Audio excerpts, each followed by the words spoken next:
Ernesto Denardim. Olá, boa tarde, 1h06. Estamos no Sala de Redação no dia importante para o futebol do Rio Grande do Sul. Uma rodada importante de definição da Copa do Brasil que nós vamos falar envolvendo Grêmio e Internacional. Atenção, hein? Essa é a hora de garantir. Não tenha medo de investir, já que as condições do tempo seco têm atrasado o plantio e reduzindo as lavouras. E a saída é cuidar da saúde do solo. Para atravessar os desafios dessa safra, o fertilizante Fidagran reúne cálcio, magnésio, enxofre e boro em apenas 1 grão, neutralizando a acidez do solo, gerando plantas com raízes mais aprofundadas, desenvolvidas e aumentando pelo menos 10% a produtividade da sua lavoura. Então, faça chuva ou faça sol, o Barbosa garante. Fidagran é o remédio certo para um solo sadio e um grande retorno de investimento.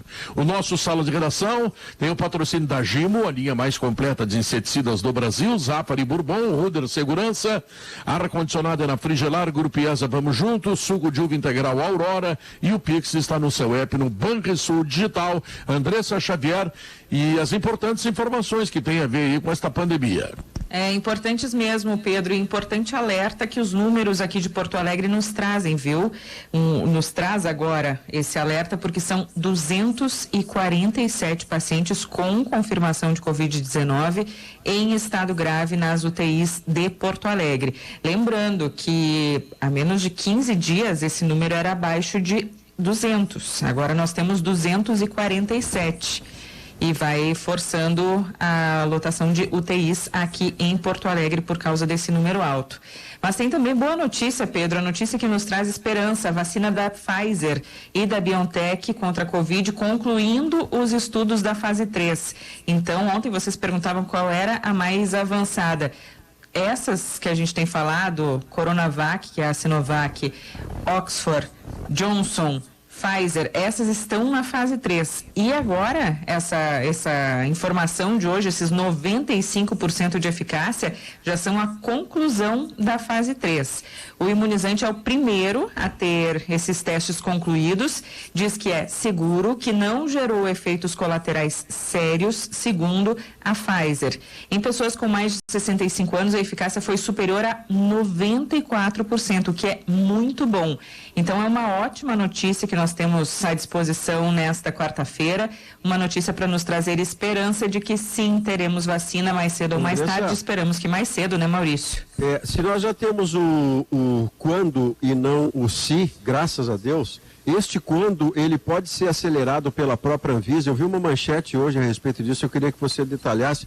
A Anvisa cogitando uma aceleração dentro do possível, né? Não é um apressamento, e sim uma aceleração dentro do que é razoável, para que mais rapidamente esteja à disposição, esteja em distribuição a vacina mais eficaz e mais segura, pronta que estivermos. A Anvisa aceleraria isso. O que significa exatamente essa notícia? É o mundo fazendo isso, na verdade, viu, Maurício? Porque a Pfizer também já mandou os dados de segurança, está separando o que falta para mandar para a Agência de Saúde Americana. Por quê? Porque lá nos Estados Unidos, como se fosse a Anvisa de lá, também precisa dar autorização, e eles estão pedindo a autorização do uso emergencial. Exato. Para poder usar de uma vez. É a mesma coisa que pode acontecer aqui na Anvisa. Para o pessoal não fazer confusão, né? Até porque as fake news vêm nessa batida e, não, vão liberar qualquer vacina. Não, precisa ter a segurança, precisa ter o estudo. A Anvisa, ela vai apressando o processo para quando tiver o estudo, está tudo pronto para fazer o registro. Então, é isso que essas agências fazem lá nos Estados Unidos, aqui no Brasil e em outros países, mas não não pula nenhuma etapa, muito pelo contrário. Segue a burocracia. Exatamente. Assim. Deixa toda a papelada pronta, Maurício, só para chegar lá e assinar. Que bom, tá chegando, né? Tá chegando. Maurício Saraiva, o Grêmio tá chegando com 5 jogadores da base. Olha que coisa importante. Porque o importante é que, quando é da base, né, Pedro? A gente já cansou de falar, ainda mais você, eu, Guerrinha, somos mais nego velho, assim. A gente já tem, a essa altura do campeonato, a ideia de que não é porque você é jovem ou porque você é mais velho que você é bom ou é ruim. Você é bom ou ruim porque é bom ou ruim, e não pela sua idade, não quanto tempo você já viveu, não é essa a ponta. Mas nesse aspecto do futebol, quando você faz jogadores da sua base, a vantagem é extraordinária, Porque estes jogadores da base, para dar resposta, eles conhecem a cultura do clube desde cedo. Eles têm afeto pelo clube, eles têm uma espécie de gratidão, lealdade, porque afinal é o clube que está mudando a vida deles e da família deles. Então, a essa altura, contando sempre do princípio número 1, que é a competência, que é o talento, se você agrega sobre competência e talento o fato de ter criado esses jogadores e de que provavelmente quando da venda deles, a maior parte do dinheiro será seu, isso em tese. Então, se você tem Matheus Henrique, você tem Darlan, você tem Jean-Pierre jogando o que estão jogando e foi você que produziu, olha que orgulho que dá do seu departamento de base. Olha o quanto você tem que investir para que mais vezes isso aconteça. E especialmente, Pedro, e nisso o Grêmio dá um banho no Internacional há muitos anos, o quanto você precisa dar chance para que os garotos se afirmem. Isto é fundamental. Sem o quê? Sem a chance, não tem como dar certo. Ainda sobre o Grêmio, eu queria propor um assunto, um debate aqui pra gente, Léo, que é a seguinte: o Alisson sempre foi um jogador dito e afirmado e proclamado, e ele é isso mesmo, né? Muito tático, né? Um jogador que dá sustentação ao modelo de jogo mais de proposição do Grêmio. E o Alisson está um tempão fora, a gente nunca discutia a titularidade do Alisson, mesmo que ele não fizesse muitos gols, enfim, justamente em função dessa questão tática. Esse Grêmio que está dando sinais de que pode reviver o passado, com a gurizada da base e com jogadores mais móveis, mais o Jean-Pierre e mais o PP vindo por dentro também, ele prescinde do Alisson, ele não tem o Alisson. E aí eu pergunto, quando o Alisson tiver condições de voltar, ele entra imediatamente no time? Sai o Ferreirinha, sai o Luiz Fernando, sai qualquer um para entrar o Alisson? Eu queria só voltar ali na questão da base, né? E o Maurício pega bem, o Grêmio aproveita e está aproveitando, só que o Grêmio, como tem uma estrutura pronta, o Grêmio se permite lançar esses meninos de forma mais gradativa. E os jogadores do Grêmio que estão se afirmando agora, o PP, por exemplo, ele é 9-7, o Jean-Pierre é 8, o Ferreira também, são jogadores de 22, 23 anos, e eles estão agora ganhando uma chance. Na maioria das vezes, o que fazem os clubes? Eles lançam os meninos de forma desesperada para que eles sejam as soluções. O PP não foi solução do Grêmio lá quando surgiu em 17, nem o Jean-Pierre, que desceu, voltou e agora está ganhando de novo espaço. O Jean-Pierre esteve para ir para ser inscrito na Libertadores, ele e o Patrick em 2017, e todo mundo já via que tinha talento, mas ele vai ganhar de fato oportunidade para se firmar no ano passado. Ao contrário do Inter, os meninos do Inter, eles são 2001 e 2002. São muito jovens. Esses meninos talvez vão dar resultado ano que vem ou no próximo. Então, o trabalho da base ele é importante, mas mais importante é a forma como vai lançar. Não adianta lançar o menino como a solução, porque ele não é a solução. Léo, eu concordaria com você, Léo, se o Inter não tivesse... Eu concordaria com o Léo, Diogo, se o Inter não tivesse contratado o Paredes, o Abel Rodrigues, se o Inter não tivesse contratado o Moisés, se o Inter não tivesse contratado o Musto, eu concordava com o Léo integralmente. Agora, quando você contrata jogadores nota 5, 6, 6,5 para ser otimista, e eu estou falando de qualidade técnica, eu estou falando não é pessoalidade que está aqui, não é caráter, estou falando de qualidade como jogador de bola. Se você contrata jogadores medianos e eles viram teto, eles viram impedimento para o crescimento da base, essa é a parte em que eu não concordo com o Léo. Mas essencialmente o restante eu concordo. Mas a questão, Maurício, é que tu contrata o jogador mais tarimbado e aí a diferença é que tu olha para o menino e tu vê o lastro muito maior, né? O potencial para vir a ser um grande jogador. E o jogador que tu contrata, como tu disseste, o 5,5, 6, ele é aquele limite, aquele teto, mas aquele jogador vai te emprestar segurança, talvez tecnicamente ele não te empreste, mas a segurança que tu precisa. O menino, tu corre o risco de lançá-lo e queimá-lo, entendeu? Por exemplo, vamos pegar o caso do Léo Borges, lateral esquerdo. Ele está atrás do Wendel e do Moisés. Mas ele entrou contra o América e ele vinha sem jogar havia 7 meses. A última partida do Léo Borges havia sido contra o Grêmio na final da Copa São Paulo. E ele entra naquele jogo contra o América, um jogo que era decisivo para o Inter, com uma solução. Então, esse menino não pode ser lançado dessa forma. Por que não entrou no Gauchão em tantos jogos que teve? Mas, Pedro, me permite aí que eu quero pegar, é que o Inter não vem fazendo esse processo que o próprio Léo está referindo.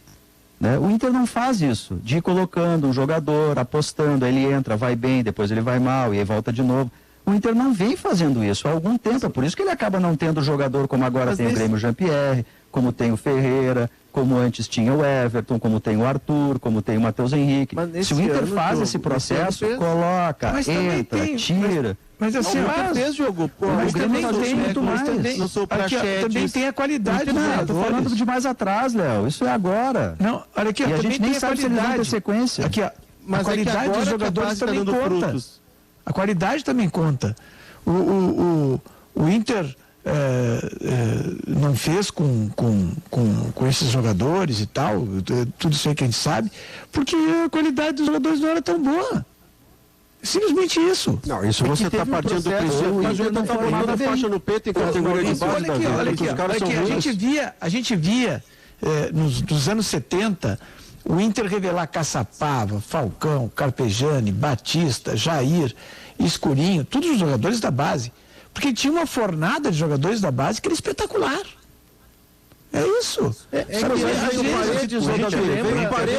Maurício. O Inter de uns anos para cá, o Inter gosta mesmo de repatriar esse. É verdade. Ele ainda confia na história do que o cara deu lá atrás. Eu vou citar um caso aqui de um jogador que foi maravilhoso na história do Inter, mas veio para o Inter e não produziu nada. Rafael Sobis. Então, são vários casos assim. O Inter vai lá e acha que a solução mágica é trazer um ex. O Grêmio é o contrário. O Grêmio raramente traz um ex.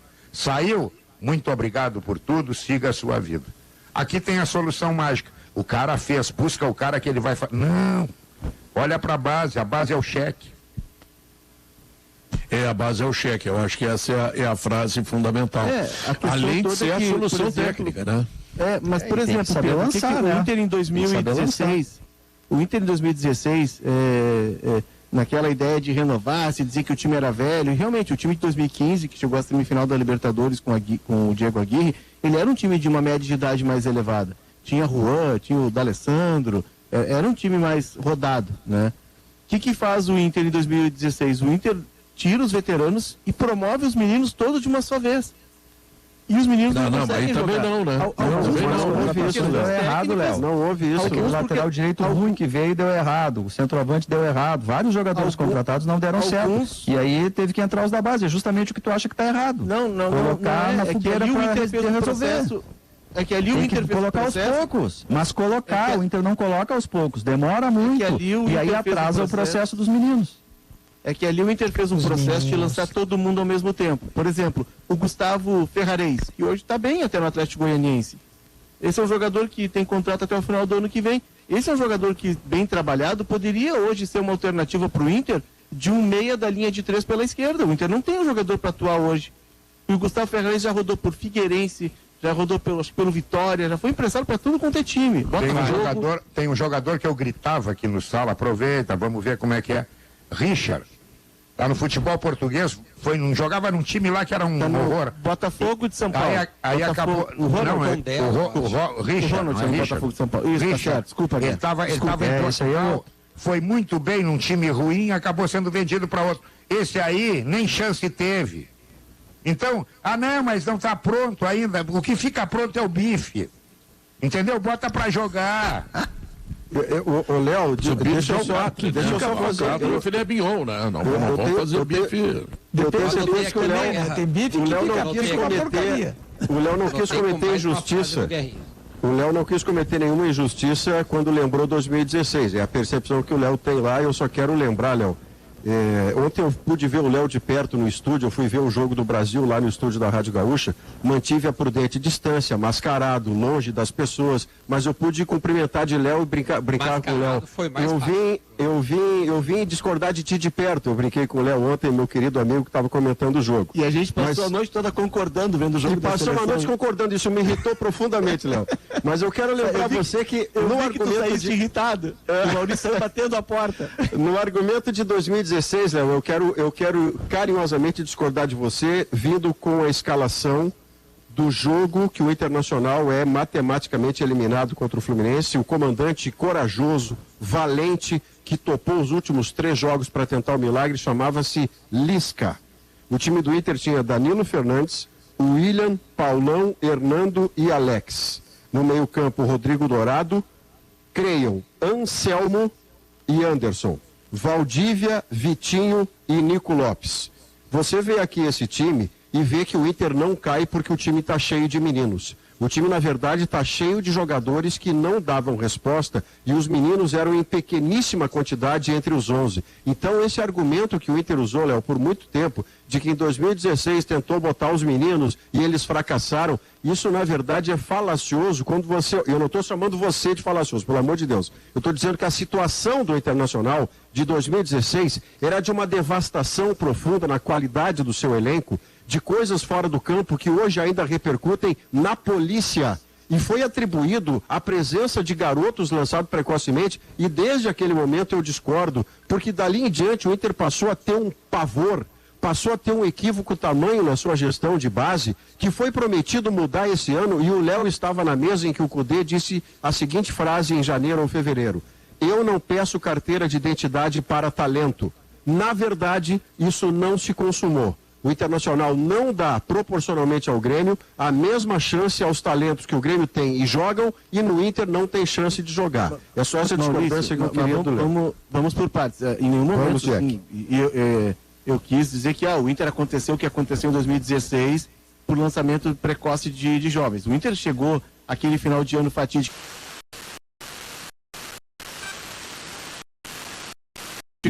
E ela continua. Concordamos. Ponto.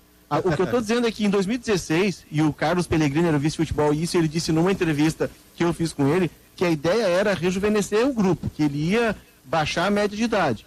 E aí eu peguei o time que joga contra o Juventude na final do Gauchão, e o Inter ganha o Gauchão. Até a gente, o Inter ganha o Gauchão. Alisson, William, Paulão, Hernando, Arthur, tá? Aí o Jair entra no lugar do Fernando Bob, o Jair esse que está no Atlético Mineiro, Fabinho. Ferrarez entra no lugar do Anderson, Andrigo, Sacha e Ailon. Esse é um time jovem. Esse é o time que tem... Jovem não é o time que cai, Léo. Andrigo. Esse não é o time jovem e ruim. Esse é o time campeão. Mas assim, jovem e ruim. Mas não, eu não estou dizendo que o Inter caiu porque lançou muitos jovens. O Inter caiu por equívocos. Mas tem jovens que são ruins e tem velhos que são ruins. Mas não, o que eu estou dizendo é o seguinte, que o Inter lançou... Esse time do Inter é um time jovem e ruim. Nem exato, sempre. O cara vai lá e fala, não, vamos buscar na base.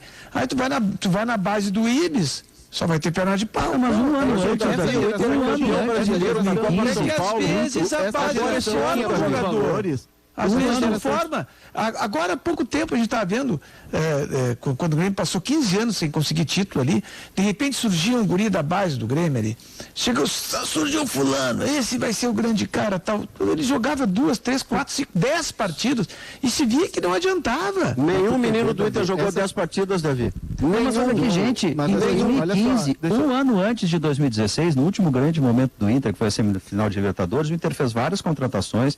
Me lembro de um lateral direito chamado Léo, que não é o nosso aqui, que é muito talentoso, um outro Léo, que não dava resposta alguma. Que era do Flamengo. Exatamente isso. E aí o Eduardo Cudê, e aí o Diego Aguirre, ele coloca o William, ele coloca até o Jefferson, chegou aí para a seleção brasileira e depois sumiu, estava na Bulgária, entra o Rodrigo Dourado, entra o Valdívia, e com esses jovens, que nenhum deles era super jogador, né? Porque para ser jovem e entrar no time não precisa ser o Pelé. Né? Não é só o Pelé que entra em time quando é mais jovem. E aí com esses jogadores o Inter foi à semifinal da Libertadores. E o plano inicial era jogadores contratados. E a gente concorda, mas e o jogo hoje? A gente concorda. Não, só para fechar, Pedro, a gente concorda com isso. E o Grêmio? Eu só defendo que o lançamento ele precisa ser cauteloso, como o Grêmio está fazendo. Tem perda financeira, o Grêmio tem perda financeira. A estratégia do clube é fazer o aproveitamento técnico e fazer com que renda dinheiro. O Everton foi vendido por muito menos do que poderia, porque o Everton já saiu beirando os 24 anos, que é o que vai acontecer com o PP. Mas ele entra Mas desde é uma os 20. estratégia do Grêmio. Só que o lançamento, ele é mais seguro. O menino ele vai entrando não para solucionar. O menino não pode ser solução, o menino tem que ser o complemento. Se ele for um extra classe, e a gente viu surgir 2 aqui nos últimos tempos, o Pato e o Ronaldinho Gaúcho, aí ele entra e sai jogando. E mesmo o Ronaldinho Gaúcho levou um ano para se afirmar. Então, eu só defendo isso. O lançamento não pode ser feito como 2016.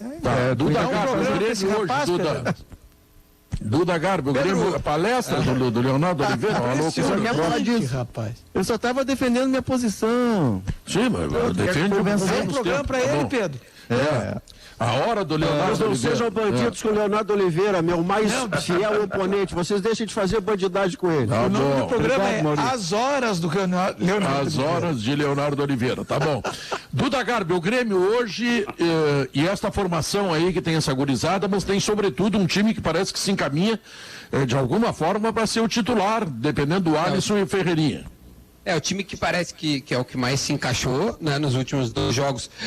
A base desse time aí, exceto o Luiz Fernando, que hoje joga o Ferreira, é a base de 2 jogos em que o Grêmio fez 2 ótimas apresentações, né, ótimas no nível Grêmio atual, né, porque ainda 16 e 17 é outro time, era um outro padrão, mas as últimas apresentações são extremamente satisfatórias, é desempenho com resultado. Então, que bom que o Renato mantém aí Darlan, PP, Matheus, Jean-Pierre, camisa 10 e o Ferreira, já que o Luiz Fernando não pode jogar, joga no lugar dele ali com o Diego Souza na frente. Acho e fico muito feliz, vi em Esportes ao meio-dia o levantamento, se eu não me engano, do Rodrigo Oliveira, que esse time jogava junto, ou a base desse meio campo, né, em base ali, né, nas divisões inferiores, e cara, eu sou dos que mais enche o saco para botar. Eu já queria que colocasse o Rodrigues, olha, há muito tempo, para dar oportunidade pro cara, na dúvida entre um cara contratado e um moleque, bota o guri, cara, tudo porque nós já falamos isso. Então hoje eu estou extremamente satisfeito. 4:30 da tarde vou estar na frente da televisão, com muita esperança de novo a gente poder ver uma boa apresentação, com qualidade de retenção de bola, troca de passe, jogo apoiado pelo lado esquerdo, pelo lado direito, um centroavante que se mexeu na última partida, sabe? Poxa, eu tô realmente contente com esse crescimento, eu tô muito confiante pro jogo de hoje, pro Grêmio encaminhar aí uma vaga na semifinal e esses 7 milhões na conta. Pois é, Guerrinha, esse time aí que tem essa gurizada e tem estoque de bola envolvente no meio, hein, Guerrinha? Foi muito bem, né, contra o Ceará, muito, muito bem. É uma esperança, como o Duda diz. Agora, eu sou mais cauteloso, eu vou esperar para ver. Porque eu sei que o Grêmio andou enfrentando adversários até mais frágeis do que o Ceará. E não conseguiu apresentar. Mas eu gosto muito de ver, comprovar, para ter a opinião definitiva. Vou esperar um teste mais forte para ver o que vai acontecer. Hoje ainda não é esse teste. Hoje o Grêmio normalmente não vai ter nem dificuldades, porque é muito melhor do que o Cuiabá. A diferença não é só de divisão, é de qualidade. E tudo tem para dar certo. É bom porque vai ter sequência, isso sim, porque vai firmando a convicção, e a convicção é uma palavra-chave no futebol. Então é bom, mas eu vou esperar ainda testes mais fortes contra Palmeiras, próprio Grenal, para ver se o Grêmio está reencontrando, está voltando a ser o que foi o Grêmio. Vocês acham que o Alisson volta naturalmente, Maurício? Essa pergunta é boa que você fez, Diogo. Eu só quero falar esse desconto que o Guerrinha propõe. Eu assino o desconto com o Guerra, mas eu não tiro a intensidade do elogio anterior que eu dei, porque contra times tão frágeis ou tão medianos como esses que o Grêmio enfrentou recentemente, o Grêmio com outro tipo de formação vem jogando muito pouco. Então a melhora que o Grêmio já teve, mesmo Guerra em relação a isso, já é uma melhora muito promissora. E o que eu tenho a impressão, Guerra, é que à medida que essa formação se repete, ela vai chegar mais forte, mais confiante, mais sintonizada para esses grandes enfrentamentos que serão o teste definitivo. Mas é claro que a amostragem é muito curta, né? A questão, Maurício, que fica no ar, e ela vem justamente a isso que está perguntando o Diogo, é como o Renato vai montar o Grêmio com a volta de jogadores que eram seus titulares, alguns seus homens de confiança, como é o caso do Maicon, quando eles estiverem recuperados.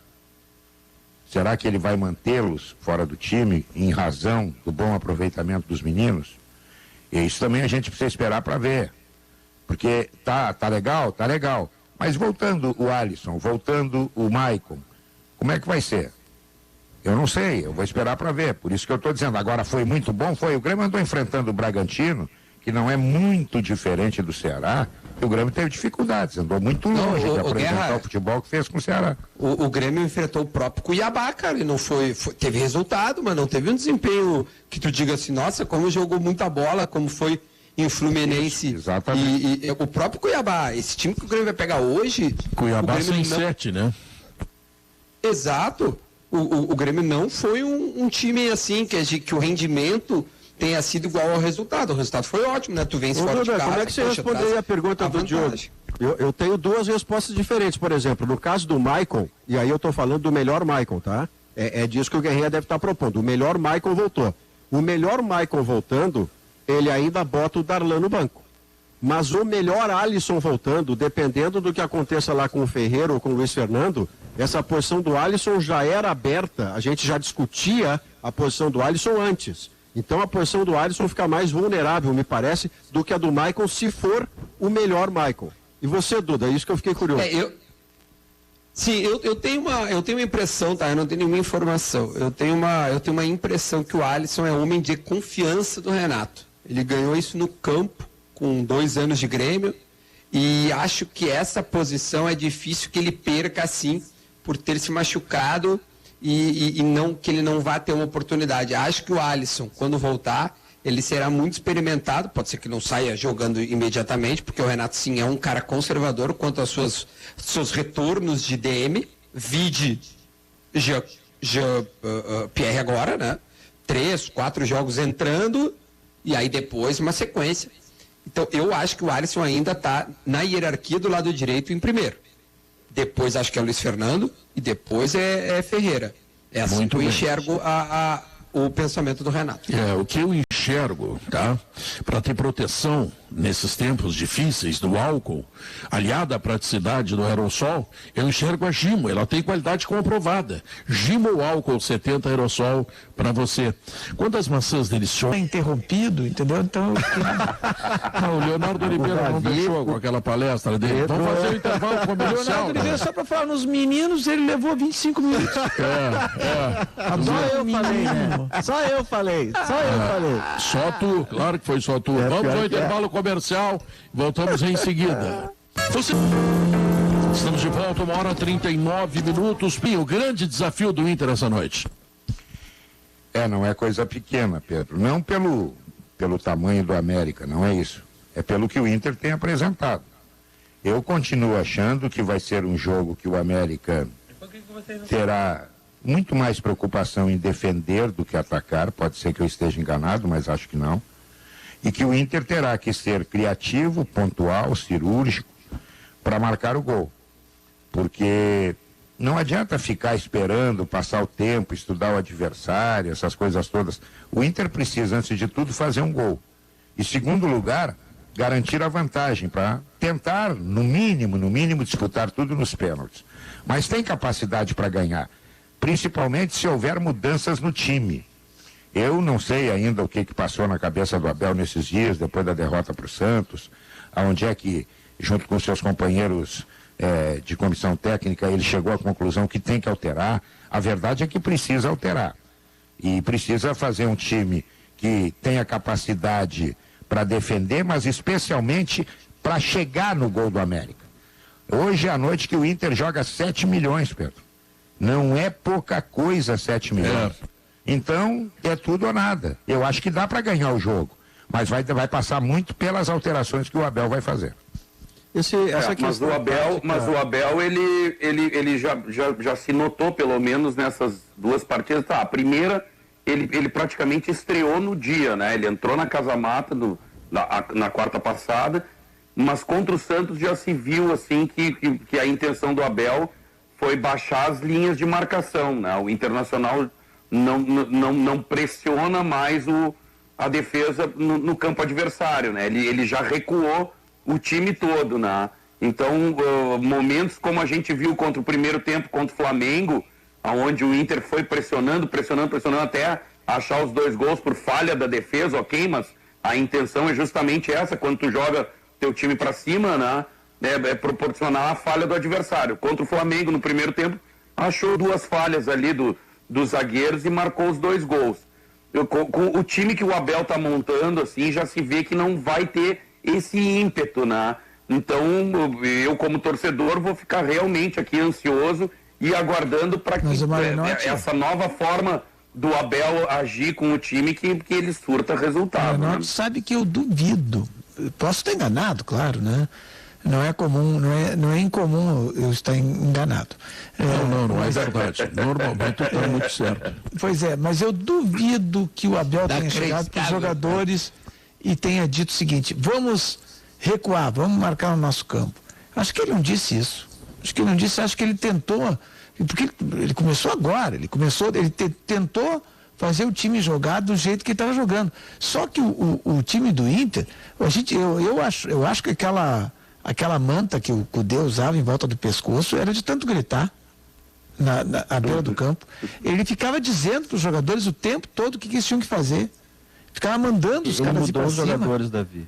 Ele ficava tocando, ficava insistindo, ficava acicatando os jogadores para que eles marcassem em cima, sabe? E de repente os jogadores do Inter ficaram meio desnorteados, vamos dizer assim, com essa mudança e pelo fato de não haver essa exigência na hora do jogo. Me parece que foi isso que aconteceu. Eu duvido, mas sério, porque seria muito estranho um técnico chegar e fazer uma mudança tão drástica como essa no estilo de jogo do time. Mas o nível que o Cudê cobrava o Internacional, Maurício, o nível que o Cudê cobrava os jogadores em campo, ele se refletia nessa gritaria toda, assim como nos treinos, e eu espero realmente não estar enganado, mas, por exemplo, quando o Inter foi na Ilha do Retiro, lá no Sport, e tocou 5 gols na Ilha do Retiro, que eu realmente não tenho lembrança disso ter acontecido, né, no histórico dos confrontos do Inter e do Sport na Ilha do Retiro, foi lá, tocou 5 gols, pegou o voo às 2 da manhã, quando desembarcaram aqui em Porto Alegre, foram direto para o Beira-Rio, todo mundo treinar na hora, né? E se não me engano, na quarta passada, perdeu para o América Mineiro, e aí no outro dia os jogadores tiveram folga, né? Então, tipo assim, pô... Não, mas tu viajar a noite inteira e ter que treinar de tarde não é bom também, o cara precisa dormir, né?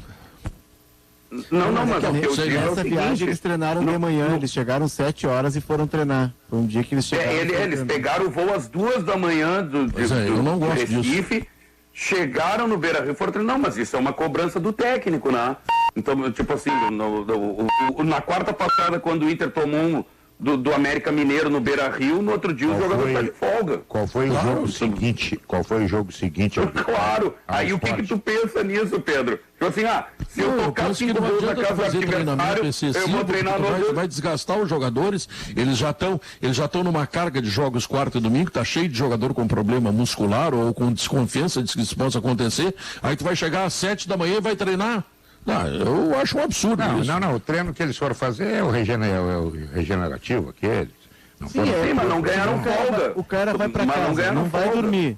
O cara vai para casa, não vai dormir, porque vai chegar em casa, tá deslocamento. Como não? Então o que fizeram? Chega, já faz esse regenerativo, como disse o Guerra, para soltar a musculatura, uma recuperação, um treino curto, e aí libera para ficar o dia inteiro. Aí ele pode dormir o dia inteiro, fazer o que ele quiser. Essa foi a ideia. Amigos, eu sugeriria o seguinte... Mas não é folga, assim, né? Fora a questão tática e técnica, sem a qual, sem correção, o Inter não tem como ganhar do América Mineiro, então o tático e o técnico certos é fundamental, tá? Mas há um ponto que ainda seria anterior a esse, que é o ponto onde o Abel sempre foi mestre, e se ele não for mestre hoje à noite, não adiantará acertar técnica e taticamente o time, que é a questão emocional, ou para quem gosta da palavra, a questão anímica. O Internacional já de bastante tempo, mas especialmente com o Abel, toma o gol e desanda emocionalmente. Hoje, só há um jeito de o Inter ter sucesso contra o América, e quando eu digo sucesso, é ganhar por 1 de diferença e levar para pênalti. Eu não consigo ver o Inter fazendo 2 de diferença no América Mineiro hoje à noite. Mas o sucesso vai depender do Abel conseguir vender aos seus comandados a ideia da coesão. Todos estamos no mesmo barco. Se a gente for eliminado, a gente vai tomar tanta pancada, todos, treinador e jogador, que nós temos que evitar isso para o nosso bem. Nós temos que fechar uma questão de que a gente vai passar. E aí, com essa coesão emocional que pode ter na figura do Thiago Galhardo a sua expressão maior, do tipo, esse cara estava em Montevidéu ontem, ele viajou, ele chegou aqui, ele certamente não jogou, mas está cansado, está desgastado, ele está no campo.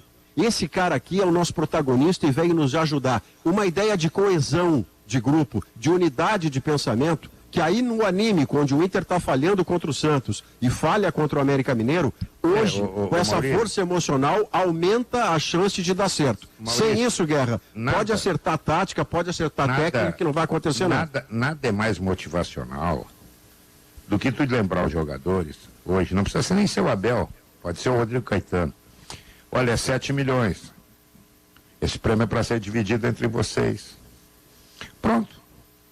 Mas mexe em tudo. Até o gerente do banco vai querer entrar em campo. Porque vai pingar 7 lá na conta. Mas o Inter não vai dividir os 7 milhões. Geralmente uma parte. E com uma parte é para os jogadores. Viu? Uma parte é para os jogadores. Com o Pix do Banrisul. Já vai direto, né? Claro, por 7 dias por semana, 24 horas. A motivação é natural. O problema é que o Inter está abalado psicologicamente, primeiro porque não vinha jogando bolhufas há muito tempo. O Inter não conseguia ganhar. Aliás, já são 4 jogos, parece, sem ganhar. Isso não é rotineiro na vida do Inter, passar 4 jogos. 5, tu imagina? Isso vai alterando a cabeça do boleiro. Aí precisa parar e dizer, vem cá, mas por que nós não estamos ganhando? Os adversários são muito superiores a gente? Não são. Mas então tem alguma coisa errada. Nós estamos jogando com o time que tem de melhor? Não é isso. Bom, então vamos meter a mão na massa. A forma de jogar é essa, também não está legal. Vamos meter a mão na massa. É simples a coisa. Futebol, eu volto a dizer, não fui eu que inventei. Não sou eu que vou mudar o futebol. O futebol tem uma característica. Agora, querendo sair da característica, normalmente dá com os burros na água. Tomara que o Abel hoje faça o óbvio. Aquilo que está caindo de maduro. E aí ele tem a chance de ganhar do América, porque afinal de contas é o América. Imagina se fosse o Palmeiras. Não, é o América. Então tem que encarar como é o América. Mas assim, projetando o que ele pode fazer no jogo, Guerrinha, tomando como base as entrevistas que ele está dando, né? Porque também assim, o Inter não pode ficar naquela depressão pós-Cudê eternamente, entendeu? O Cudê já foi embora. O que o Abel disse? O Abel, nas suas entrevistas, ele diz assim, olha, o Inter está sem 1 contra 1, não tem drible. Bom, o jogador mais perto de driblador que o Inter tem é o Peglo. Ele não é exatamente um driblador, mas no elenco não tem outro. O Inter não fez um elenco que tivesse esse personagem. Então, o Peglo é um candidato. Se o Edenilson, que é um outro jogador que entra na área, que dá volume para o Inter, se ele jogar como volante ao lado do Dourado ou do Lindoso, o Inter vai perder um jogador lá na frente e vai perder a conexão com o Thiago Galhardo. Ele vai jogar com 2 decisões volantes. Têm que ser tomadas. Elas têm que ser tomadas. Ele vai jogar com o Rodrigo Dourado e o Lindoso. E o Edenilson vai ser meio. Mas aí aquela ideia. Aí o Edenilson faz a linha de 3, que a gente criticava lá atrás. Tá errado. Ele vai jogar com 2 volantes. Eu no lugar dele, no meio do caminho. Eu no lugar dele faria o seguinte. Eu vou liberar primeiro, já vou pensar o seguinte, eu vou pensar de trás para frente. Eu vou liberar os laterais para chegarem. Porque eu tô pensando que o América vai tentar defender a vantagem construída no Beira-Rio. Muito bem, os laterais precisam jogar. Bom, se o América vai primeiro tentar se defender, eu tenho a obrigação de atacá-lo. Eu jogaria com Dourado, Edenilson, D'Alessandro e Praxedes. Praxedes faria, não seria aquele volante, e o Edenilson pelo outro lado e o D'Alessandro centralizado, e na frente Galhardo e Yuri Alberto. No mesmo esquema do Cudê, só que exatamente. Eu colocaria o Praxedes sem a bola. O Praxedes volta e recompõe, o Edenilson volta e recompõe. Com a bola, os dois estão liberados para também agredirem o adversário. Junto com um dos laterais, o outro fica. Porque não vai o América se atirar com 5, 6 atacantes. Não vai. O Lisca não é nenhum trouxa. Mas o Lisca vai defender. Mais do que o formato técnico, Guerra, é a ideia de jogo. O Abel trocou a ideia de jogo do Inter, já trocou na estreia. E aí os jogadores estão um pouco confusos. Tem um lance do jogo contra o Santos, que o Cuesta pega uma bola para sair e não tem ninguém para passar. E ele fica com a bola, sapateando com a bola, perto ali no meio campo, ele abre os braços e não tem quem passar. Por quê? Porque o Inter vinha fazendo uma saída de 3, ela não existe mais. Só que não tem uma outra forma de... Era uma saída de 3, né? Era uma saída de 3 improdutiva. Assim, improdutiva. Nem sempre. Quase sempre. Ela acaba no Cuesta ou no Lomba para dar o balão. É que a gente já discutiu a saída de 3, assim, mas a questão toda, não é nem isso o ponto, Guerra. O ponto é que tu sai de uma ideia que tu vem treinando há 11 meses e parte para outra que tu não treinou e que tu não criou um mecanismo ainda. E isso deixa o Inter no meio do caminho. Isso acaba atrapalhando que o Inter na cabeça do jogador. O Inter hoje não tem que ter saída de 3 nenhuma hoje. O Inter tem que se livrar da bola atrás para evitar levar o gol, porque a última virada que deu foi contra o São Luís de Juí em janeiro. O Inter tem que fazer o gol. Então, esquece esse negócio de que jogar do meio para trás, não, é do meio para frente. O Inter tem que voltar de lá, independentemente do que acontecer, e mostrar ao seu torcedor, nós fomos lá para ganhar o jogo.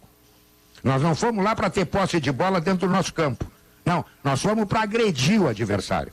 Para mostrar que nós queríamos ganhar o jogo. Essa é a ideia que o Inter precisa ter no jogo de hoje à noite. Tem outra questão. Fosse eu, Abel, Diogo, o América Mineiro, e isso é algo favorável ao Inter, o América Mineiro é um time que dentro de casa ele tem dificuldade, ele joga muito bem fora. Contra o Corinthians, eu assisti ao jogo, e o Corinthians não é nenhuma Brastemp.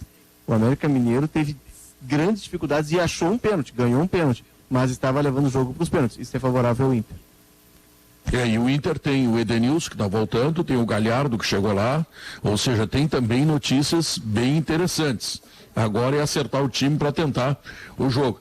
Agora, essa ideia do Guerrinha é boa mesmo, né? Daqui a pouco, 7 milhões, vamos fazer o seguinte, 5 para vocês e 2 é do clube, tá? Já 5, não precisa nem 7. O Guerrinha tem razão, há um tempo atrás eu troquei mensagem com o Rodrigo Caetano, e assim, claro, tem algumas premiações por mudança de fase que o Inter ainda não acertou com os jogadores, embora esteja assim super em dia com os salários, e os jogadores compreendem isso e tal. Não é toda a premiação por fase que vai para os jogadores pela situação que o Inter está, mas uma parte vai, já é uma rotina assim no Inter. Eu queria só dizer o seguinte, se eu fosse o Abel, tivesse que pedir uma coisa hoje para os jogadores, dentro dessa ideia até que o Guerrinha pontuou, que é manter o desenho tático que vinha sendo, porque os caras estão mais acostumados, é pelo menos ter essa pressão lá na frente, desses 3 aí que o Guerrinha referiu, segurando um volante, que o Inter tem de fazer hoje, para tentar voltar pelo menos com a parte boa, que dava certo com o Eduardo Cudê. Quer ajustar que não estava funcionando, tá bem, mas a parte boa tem que ser mantida. Me lembrei do Galeto, mamma mia. Eu também, eu fiz de propósito. Mil. Hoje, quando tu pedir um pra ti, manda entregar um pra mim também, né? Que nós estamos juntos à noite. Não, vai o Asdrubal. O Asdrubal vai te levar, não te preocupa. O Asdrubal está de férias. Então todo mundo já sabe, né? Eu tô junto com o Guerrinha hoje da noite para transmitir o jogo do Inter e os colorados todos vão estar esperando, né? Não vai pra cozinha, né? Liga lá para 37 mil e pede o Galeto mamma mia, que aí tá resolvido o problema. Ou se não quiser o Galeto, tem a pizza. Dedurou no ar. Mas estão de máscara, né? Estão de máscara. Não é. Santaninha perdeu a bola. Só pra avisar, não é agora que eu encontrei o Ricardinho, faz 2 anos que eu encontrei o Ricardinho numa festa. O Pedro mantém essa história como se fosse atual. Mas o Ricardinho dentro do faz um ano que não tem festa. O Ricardinho X9, Pedro. E o Ricardinho tá namorando, cara. O Duda Garbi tá igual a mim. O Duda Garbi tá igual a mim, ô Pedro. Tá igual a mim, tá cuidando do cachorro. Lembrando do cachorro, tá? O cachorro então, tem um probleminha, Guerra, pior. Deixa eu chamar o intervalo comercial, tá? Pedro, e dizer o seguinte, olha aqui, ó, tem uma questão interessante que nós temos que debater. O que é melhor para o Grêmio, que passa o São Paulo ou o Flamengo? Claro, o Grêmio passando também, o que a gente imagina possa acontecer. É uma boa questão, né? Pedro, o conhecimento tem que se vingar do Flamengo, Pedro Ernesto. Tem que se vingar do Flamengo. 5-0 agora. Ô, Davi, deixa eu te dar a dica. Parei, mas eu tenho que chamar o comercial. Pegar o time que é pior. Não invente querer vingar. Nós temos que ser campeão, não importa quem passou. Azar. Não importa a taça do Isso vocês discutem depois, tá? Vamos aos comerciais, notícias e nós voltamos em seguida. 2:04. O Pix está no seu... É o que é o seguinte, quem o Grêmio deve preferir? Bom, se bem que não adianta preferir, não adianta nada, mas o que seria melhor para o Grêmio, São Paulo ou Flamengo, o grande jogo desta noite? São Paulo. São Paulo é muito mais imprevisível. O Fernando Diniz é um treinador que ainda está em busca de um título que afirme as suas ideias, porque as ideias são boas, eu ouço e vejo as ideias do Fernando Diniz, eu quero isso para o meu time, sempre jogar com a bola desde a defesa, fazer um monte de gol, tentar sempre a vitória, adoro esse negócio. mas na prática o Fernando Diniz ainda tem não combinar com o adversário, né, Maurício? Não, assim, você tem que superar o adversário com a prática dos seus conceitos. Isso até hoje o Fernando Diniz com o São Paulo não conseguiu. Ele, nesse momento, ele está potencialmente líder do brasileiro pelo aproveitamento, ele está em vantagem contra o Flamengo, mas se você olhar mais do que o resultado, Pedro, a vantagem dele sobre o Flamengo é com o goleiro dele melhor em campo, o Thiago Volpe, e o goleiro do Flamengo errando no último lance da partida dentro da pequena área. E hoje o Flamengo tem toda a condição de, no mínimo, reabrir a disputa por uma vitória de um gol de diferença. Então, nessa irregularidade do São Paulo, comparada ao elenco que o Flamengo tem, se eu sou gremista, os dois são gigantes, quanto a isso nenhuma dúvida. Mas eu pego o São Paulo de adversário. Não, então, é difícil a gente escolher, né, Pedro? Mas assim, o Flamengo agora, ele tá com inúmeros desfalques. Mas as semifinais são 23 e 30 de dezembro. Ou seja, daqui mais de mês. Outra história, Natal. É daqui a um mês e 5 dias. Vai ser outra coisa, outro tudo. Então, assim, se tu parar para pensar que daqui, de repente, um mês os dois estarão na sua plenitude, porque todo mundo já vai ter pego Covid pelo andar da carruagem, né, exceto lesões pontuais no momento, é melhor pegar o São Paulo. São Paulo parece ser menos time. Olha só, o Pedro, o Gabigol, eles estão com problemas de lesão. O Everton Ribeiro dificilmente vai conseguir jogar hoje. Felipe Luiz, Rodrigo Caio. Tem inúmeros. Se você entrar no Everton Ribeiro, porque, puxa vida, ele foi o personagem do jogo da seleção brasileira ontem, né? Fincando bandeira no time, no grupo do Tite, né? Fez bom jogo o Everton Ribeiro. Olha, eu acho que tem uma disputa já dele com o Felipe Coutinho, embora o Tite adore o Coutinho. Mas o Everton Ribeiro hoje não está. E lá adiante ele vai estar. Então eu estou nessa com o Maurício aí, sabe? O São Paulo é uma incógnita ainda. E o Flamengo, a gente sabe até onde ele pode ir. Como é que foi no Brasileiro o Grêmio e São Paulo? O Grêmio não saiu do Morumbi reclamando de tudo. Foi 1-1, se eu não me engano, sim, né? Mas o Grêmio teve um erro. Todas as chances de ganhar do São Paulo. Mas é outra época, né? É outra maneira. Mas o que eu quero me referir é o seguinte: o Grêmio foi bem pra caramba com o Flamengo também. O São Paulo teve aquele pênalti aos 45 do segundo tempo. Não quer dizer. O São Paulo não tem muito o que mudar daquele jogo lá em relação a time. Mas ele melhorou, Gá. O Flamengo tem muito a mudar. Muito a mudar. O Flamengo vai, muito provavelmente, como tu lembrou aí, nas datas, terá quase todo o seu time titular, com o acréscimo do Rogério Ceni. E outra coisa, o Flamengo é ganhador. É melhor pegar um perdedor do que um ganhador. O São Paulo não ganha nada faz muito tempo. Agora, tu pega um time que está acostumado a ganhar, cheio de confiança, é pior. Então é muito melhor para o Grêmio enfrentar o São Paulo. Eu também acho melhor. É difícil a gente escolher, beira até a insanidade tu querer escolher entre São Paulo e Flamengo, porque são dois times atualmente muito bons. Se tiver que pegar o Flamengo só para ganhar de 5-0. Se for para 1-0, menos que isso é derrota, Davi. Mas se tiver que pegar o Flamengo, isso seria um fiasco. Não duvide. A Alemanha tomou 6 É isso aí, não duvide de nada. A Alemanha fez 7, tomou 6. Se é para pegar o Flamengo, eu vou te dizer, esse time do Flamengo ele é mais fraco com aquele que o Grêmio apanhou de 5, entendeu? Não, vamos avisar já o Renato Portaluppi, o pessoal lá, o Maico, aquela turma toda lá. Se for para pegar o Flamengo, tem que ganhar de 5-0. No mínimo. E na outra partida tem que fazer 5 também, mas ter 4 gols anulados pelo VAR. Tem que ser todos assim, tem que ser uma surra. Mas o Duda pegou num ponto importante aí, né? Concordando com o Maurício, me parece. É que o Flamengo lá adiante na semifinal volta todo mundo. E agora ele tem um técnico que aí já vai estar mais habituado. Aí é que é bom, tem que pegar o time completo. Davi você é mais doente mental, meu. E que ele é mais próximo do Jorge Jesus. Tu parece os amigos meus gremistas. O Davi tem razão, como vai pegar o Cuiabá hoje, tem 7, né? Não, Guerra, quando eu era piá, 2007, uns amigos meus diziam assim, quero que seja o Boca na final, para nós ganhar do Boca na final. E o outro era, acho que será o Boiacá Chicó, sei lá, era um negócio estranho. Tem que ganhar do Boca. Eu quero mais é que os melhores fiquem no caminho e a taça vem pro meu armário. Tem que ser assim. Eu não tô nem aí. Qual é que tu prefere, Davi? O Boca. Que time é esse que tu tá sonhando aí? Nós queremos as grandes façanhas, entendeu? Davi, nossas façanhas. Já terminou a eleição. Agora é segundo turno só, já tem não dá. Depois 6 da Alemanha. Depois que o Davi, depois dessa tua tese aí, Davi, eu quero saber se o Santaninha já leu o teu livro novo. Isso é que eu não perguntei ainda. Santaninha, tá me ouvindo aí, Santaninha?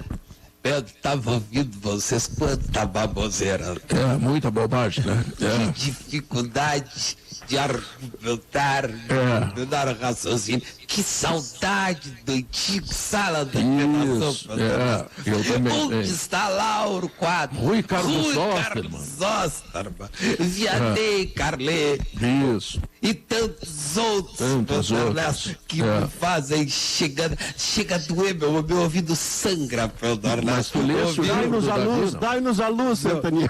Meu ouvido, ó, Pedro, tô falando. Pedro, o meu ouvido sangra ao ouvir Davi Coimbra empunhando o microfone. Mas ele me lê, viu, Pedro? Jamais. Quando tu escreves, eu viro analfabeto. É isso que acontece. Tu cita o Santaninha no novo livro, Davi? Pô, do Santaninha eu não citei. Não? Deveria ter citado, então não vai vender.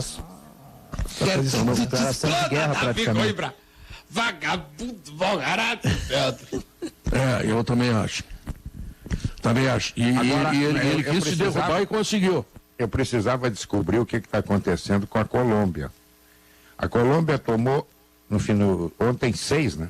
É impressionante. 6. Não, para aí, tem alguma coisa que não está fechando aí. Ela já tinha perdido em casa na última partida. 9 em 2 jogos. E, quer dizer, tem alguma coisa que não está fechando. Não é. Para aí, a Colômbia tem bons jogadores, cara. Mas o que aconteceu com a Alemanha? Eu não sei qual era a seleção da Alemanha. Eu vi o jogo também. Viu o jogo. Era para ter sido 8 ou 10, né, Maurício? 8 ou 10, Diogo.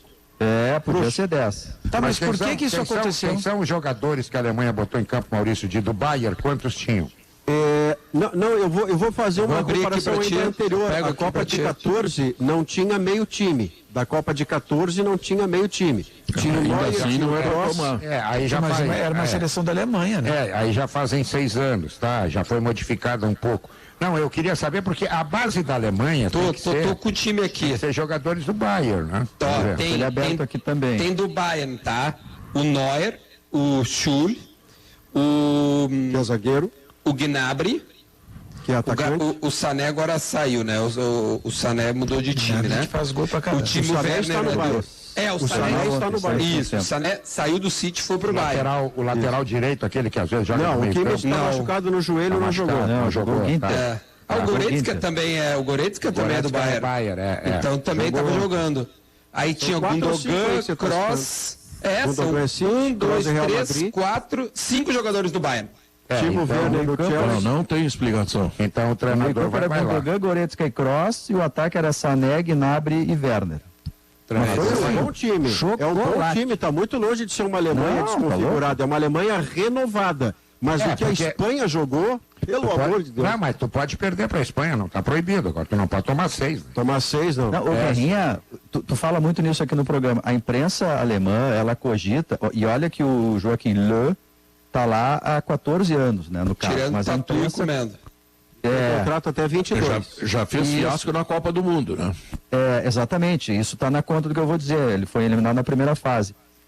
E se fala que tem problemas no vestiário, que não tem mais comando, que ele perdeu assim o timão, digamos assim, do grupo. Porque ontem a gente viu uma Alemanha marcando baixo lá atrás, quando atacava, poucos jogadores tinham assim disciplina tática para voltar.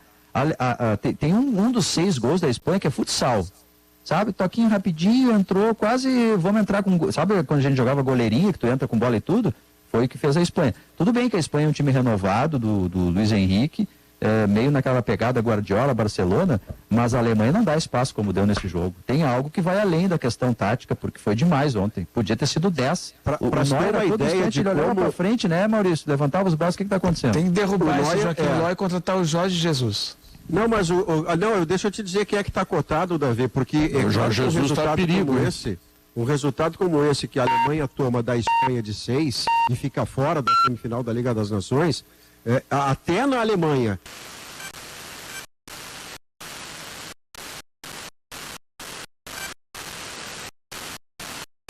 A 3, Santos e Cruzeiro 6-2. Voltou, né? Agora o que tem de goleadas assim, malucas, né? Porque que antes não tinha mais. A gente via jogo de 1-0, 3-0 era. Tanto que teve uma época que no Campeonato Brasileiro, o jogo com mais de 2 gols valia 3 pontos. 76, né? Quando o Inter foi campeão, era isso aí, Davi. Isso. 2 gols de diferença valiam 3 pontos. Porque até então a vitória valia 2 pontos, o empate 1 ponto, né?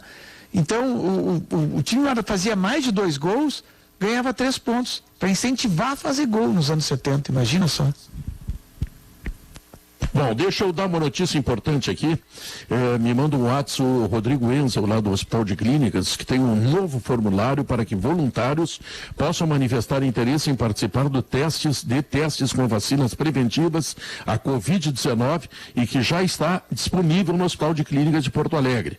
A instituição busca participantes para o estudo Ensemble com o imunizante do laboratório Janssen. Então, é só entrar em contato com o pessoal do Hospital de Clínicas através do site www.hcpa.edu.br. Tá certo? Quem for voluntário, Pedro, tem que saber que vai acontecer, guardadas as proporções, cada um com uma outra especificidade, mas pode acontecer de você tanto ser imunizado com uma vacina, como você ser o do placebo. Nem você vai saber, nem quem está aplicando placebo vai saber. É água mineral, né? Placebo é um torrãozinho de açúcar que bota em você que não faz efeito algum. Então a Andressa, por exemplo, que é a nossa imunizada, ela não sabe se está placebada ou vacinada. Também não sei. Ela mudou o comportamento depois daquela vacina. Não, ela está mascaradinha. Ela nem fica mais no sala, ela vai embora. Ela não quer mais saber. Olha aqui, ó, quer ter um gramado sempre em dia, cuidar do jardim com mais facilidade? Confira os últimos lançamentos da linha de jardinagem Steel. Cortadores de grama, roçadeiras, podadores, lavadoras de alta pressão, tudo para você ver qual é a mensagem que tu tem aí. Seja qual for o seu plano, Pedro Ernesto, no Cicobi você tem todo o crédito, faça parte. Muito bem. Algumas informações importantes, Maurício. Deixa eu só falar. Vai lá. Paulo Pelaipe já está no quarto, está falando com todo mundo, falou com o Serginho Vasquez, falou com o Mauro Vaz há pouco, e agora à tarde eu vou ligar para ele também para dar um abraço e desejar que ele tenha pronto restabelecimento, mas já está numa situação muito melhor e tenho certeza que está nos ouvindo agora o Paulo Pelaipe lá em Curitiba, no hospital que ele está neste momento ainda, né? Mas em seguida vai para casa. Bom, a outra informação é o seguinte, aquele grupo de conselheiros que esteve ao lado de Fábio Koff, veja-se, Denis Abraão, Fernando Cabral, Sérgio Vasquez, o Cacalo e outros, estão lançando o nome do presidente Fábio Koff para ser o nome da Arena. Porque o Grêmio tem a base lá em Eldorado chamada Eldorado, o Grêmio tem o centro de treinamento Luiz Carvalho e agora a Arena deverá se chamar, claro que isso vai passar no Conselho Deliberativo, por iniciativa desses conselheiros que trabalharam com Fábio Koff, a Arena se chamará Fábio André Koff, homenagem ao grande presidente do Grêmio. Maurício. O Palmeiras conseguiu um 3-0 no primeiro jogo, que já era por si só extraordinário, porque hoje ele confirmaria a vaga apenas um cumprimento de carnê. Mas quando veio o surto de coronavírus que o Palmeiras enfrenta com mais de 10 jogadores infectados, esse resultado ficou ainda mais extraordinário. O Palmeiras não tem 19 jogadores entre Covid, entre lesões e jogadores que estão impossibilitados. Um menino que saiu do Juventude, foi para lá, está impossibilitado pelo regulamento. E ainda assim, bota em campo hoje, Guerra, o time que ainda bota em campo é um time candidato a título de Copa do Brasil, de Libertadores. O Palmeiras já passou. Vocês me assustaram hoje. O adversário não é o Ceará, então. Tomou 7 gols em 2 jogos. Não, o Ceará que levou 3-0. Não, ele tomou 4 agora no final de semana, ele vem de 7 gols. Mas não tem caso de Covid, o Ceará, né? Não vai. Não, tá inteiro, Guerrinha, tá inteiro. Vai ser eliminado com saúde plena.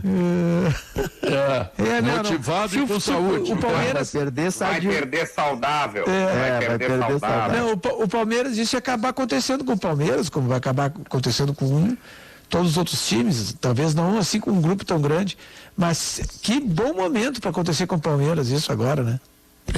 Agora, Davi, hoje está falando de esportes ao meio-dia, eu acho que foi o Gabardo até que levantou essa questão, sim, surtos, mas depois não vai ter mais, tá entendendo? Não vai ter mais. É um problema agora, tá? Vamos tentar encontrar alguma coisa boa nessa pandemia aí, que só tem coisa ruim.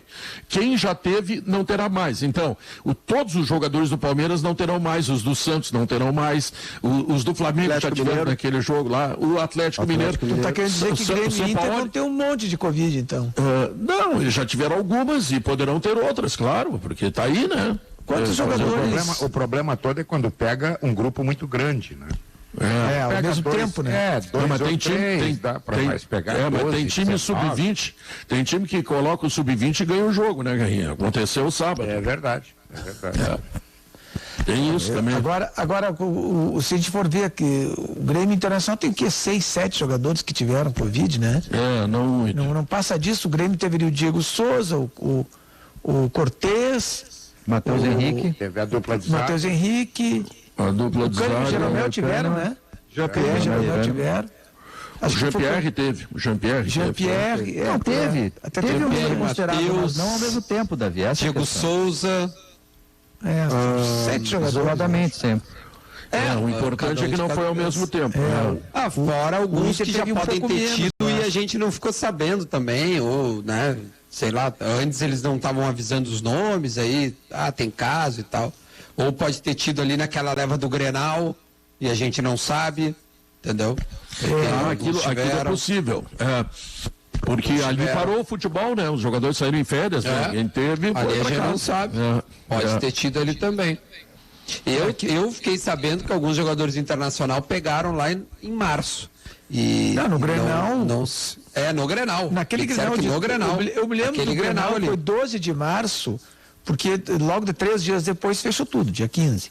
Né? E no Grenal lotado, né? 50 mil pessoas e tal, aquela coisa que era uma noite quente, né? Os dois presidentes, eu não sei se o Romildo já estava. Mas eles pegaram da janta anterior. Os dois. O Marcelo e o Romildo testaram positivo.